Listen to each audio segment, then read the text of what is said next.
வணக்கம். முன்னாள் முதல்வர் கருணாநிதியின் நூற்றாண்டு விழாவை முன்னிட்டு தமிழ் திரையுலகம் சார்பில் பிரம்மாண்ட கலை நிகழ்ச்சி சென்னையில் உள்ள கிண்டி ரேஸ்கோர்ஸ் மைதானத்தில் ஜனவரி 6ஆம் தேதி அன்று நடைபெற்றது. இதில் பங்கேற்று பேசிய நடிகர் ரஜினிகாந்த், சிவாஜியை ஒரே படத்தில் ஸ்டார் ஆக்கியவர் கருணாநிதி. சாதாரண நடிகராக இருந்த எம்ஜிஆரை பெரிய வெற்றி படங்களை கொடுக்க வைத்தவர். அவர் அரசியலுக்கு செல்லாமல் சினிமாவிலேயே இருந்திருந்தால் எத்தனையோ சிவாஜி, எம்ஜிஆரை கருணாநிதி உருவாக்கி இருப்பார் என பேசியிருந்தார். ரஜினியின் இந்த பேச்சுக்கு தற்போது பல்வேறு விமர்சனங்கள் எழுந்துள்ளன. இது தொடர்பாக நெட்டிசன்கள், மிஸ்டர் ரஜினிகாந்த், ஏதோ கருணாநிதி 100ஆம் ஆண்டு விழாவுக்கு போனோமா, கருணாநிதியை பற்றி பேசினோமா, உங்கள் வாழ்வுக்கும் வளத்துக்கும் எதையும் செய்து கொண்டு போகலாம், அதை பற்றி கவலை இல்ல.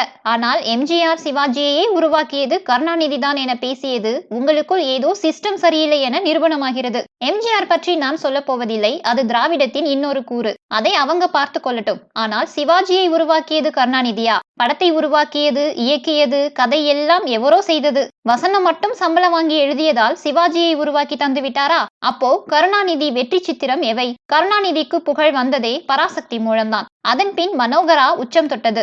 அவை இரண்டுமே சிவாஜியின் நடிப்பும் வசனம் பேசியதும் தான். சிவாஜிக்கு கருணாநிதி இல்லாமல் எத்தனையோ வெற்றி படங்கள் குவிந்துள்ளன. கட்டபொம்மன் தான் வசனத்தின் உச்சம், அது கருணாநிதியின் வசனம் அல்ல. அதே போல எத்தனை படங்களும் வசனங்களும் உள்ளன. சிவாஜியை கருணாநிதி தான் உருவாக்கினார் என்றால் அதன் பின் எவரையும் அதே போல ஏன் உருவாக்கவில்லை? ஏன் சொந்த மகன் மூகா முத்துவை உருவாக்க முடியவில்லை? கருணாநிதி எழுதியது அவ்வளவு உயர்வு என்றால் அவரது வசனத்தில் ஒரு படம் கூட ரஜினி ஏன் நடிக்கவில்லை? உளியின் ஓசை அல்லது கருணாநிதி ஆசையாக எழுதிய வாலிப விருந்து படத்தில் ரஜினி நடித்திருக்கலாமே. அவர் மட்டும் நடிக்க மாட்டாராம், ஆனால் எல்லாரையும் அவர்தான் உருவாக்கினார் என பேசுவாராம். நல்ல வேளை ரஜினி சார், நீங்க அரசியலுக்கு வரவில்லை, உங்களை எதிர்பார்த்த நாங்க தப்பித்தோம். இவ்வாறு சமூக வலைதளங்களில் நெட்டிசன்கள் பதிவிட்டுள்ளனர். இந்நிலையில் பல ஆண்டுகளுக்கு முன்பு கருணாநிதி பற்றி நடிகர் சிவாஜி கணேசன் அளித்த பேட்டியின் தொகுப்பு தற்போது வைரலாகியுள்ளது.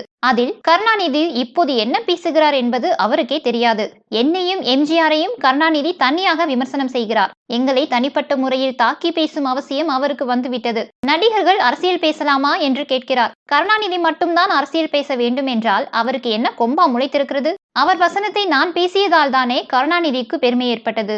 எனக்கும் எம்ஜிஆருக்கும் கருணாநிதியின் அரசியல் எப்படிப்பட்டது என்று தெரியும் என பேசியிருந்தார். இந்நிலையில் அவரது பேச்சு அடங்கிய நாளிதழ் தொகுப்பும் தற்போது ட்ரெண்ட் ஆகி வருகிறது. இந்த வீடியோவை பற்றிய உங்களுடைய கருத்துக்களை உங்கள் கமெண்ட் செக்ஷனில் தெரியப்படுத்துங்கள். நன்றி, வணக்கம்.